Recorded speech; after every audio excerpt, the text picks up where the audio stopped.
দাউ দাউ করে জ্বলছে আগুন, আর এই জ্বলন্ত আগুনের ওপর দিয়েই নির্দ্বিধায় দৌড়ে যাচ্ছে একের পর এক ঘোড়া। এই ভিন্নধর্মী চিত্র স্পেনের রাজধানী মাদ্রিদের উত্তর পশ্চিমে অবস্থিত সান বার্তালোমে দে পিনারেস অঞ্চলের। স্থানীয় সময় বৃহস্পতিবার সন্ধ্যায় বার্ষিক লাস লুমিনারিয়াস উৎসব পালন করে অঞ্চলটির বাসিন্দা ও ঘোড়া আরোহীরা।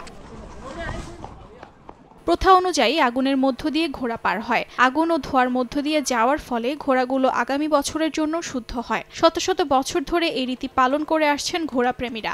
ধারণা করা হয় শুদ্ধকরণ অনুষ্ঠান লাস লুমিনারিয়াস উৎসবের রীতিটি এসেছে সে সময় থেকে, যে সময় আগুনের ধোঁয়ার মাধ্যমে প্লেগ রোগীদের চিকিৎসা দেওয়া হতো।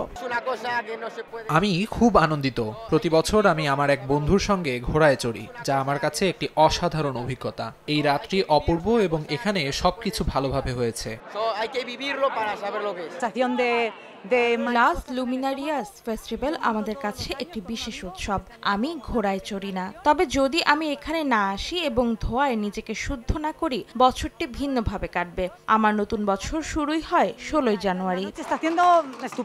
মার্কিন সংবাদ মাধ্যম CNN এর প্রতিবেদন অনুযায়ী এই প্রথাটি পালন করতে গিয়ে ঘোড়াদের কোনো ক্ষতি হয় না। ঘোড়াগুলোর জন্য নেওয়া হয় সব রকম সতর্কতামূলক ব্যবস্থা, যেমন ঘোড়ার লেজ বেঁধে ঢেকে রাখা হয় যাতে ঘোড়ার শরীরে আগুন লাগার সম্ভাবনা না থাকে। প্রতি বছর 16 জানুয়ারি বিশেষ এই উৎসবের আয়োজন করা হয়। অর্জিতা শাহজিন, সময় সংবাদ।